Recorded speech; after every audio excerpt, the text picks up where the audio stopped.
বন্ধুগণ দেখেন আমাদের সুপারভাইজার সকালে একবার বিকালে একবার শরবত পরিবেশন করে আয়রনম্যানদের গরমের জন্য। বিশেষ করে সবাই এর জন্য দোয়া করবেন। দেখেন কত যত্ন সহকারে খাওয়াইতেছে আমার সুপারভাইজার।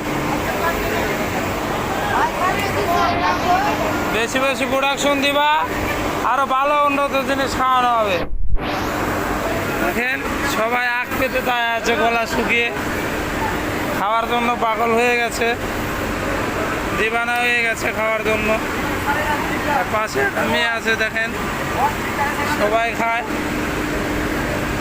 সবার জন্য দোয়া করবেন, তাতে আগামীতে আরো বেশি বেশি সেবা দিতে পারে। মোহাম্মদ হাবিব দেখেন জনগণের সেবায় নিয়োজিত, আয়রন সেকশনে শরবত খাওয়াইতেছে।